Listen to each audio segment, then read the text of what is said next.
With the Colorado primary right around the corner, it's time for Democratic voters to narrow down their pick for U.S. Senate. It's a choice between former Governor John Hickenlooper and former State House Speaker Andrew Romanoff. One of those candidates will move on to challenge Senator Cory Gardner in November. KRDO News Channel 13's Chase Golightly joins us live in downtown Colorado Springs with more on what both Democratic candidates had to say. Chase.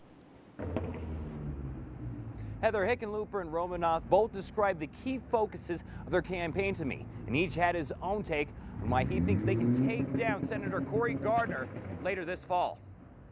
The clock is ticking for former Governor John Hickenlooper and former Speaker of the House Andrew Romanoff. I'm running on a bold, progressive agenda to combat the climate crisis and ensure health care for all. Turn around the economy to fix health care and make sure that everybody gets coverage, to begin addressing all the rollbacks in our clean air and clean water protections. COVID-19 is expected to be a big topic this election, both saying the country wasn't prepared for the pandemic, something they would like to change. COVID-19 has shown us what happens, how vulnerable we are if we don't have preparation in place, if we don't believe in government. Testing, tracing, isolation, treatment, accelerating the development of a vaccine. They also discussed the police accountability bill just signed into law on Friday. Both say it's a good building block in an ongoing process. And I think that we have to change the culture of our police force and make sure that they recognize they can be held accountable. And I think that's what this bill takes a step towards. I think there's always going to be a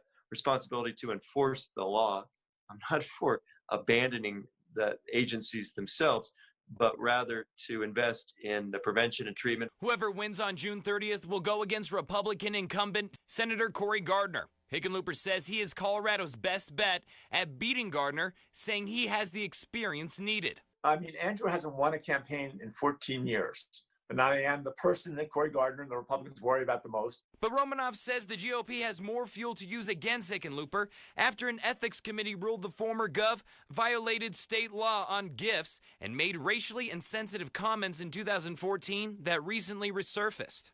And when you break the law, defy a subpoena, get held in contempt, you make this job a lot harder, and you make Cory Gardner's job a lot easier.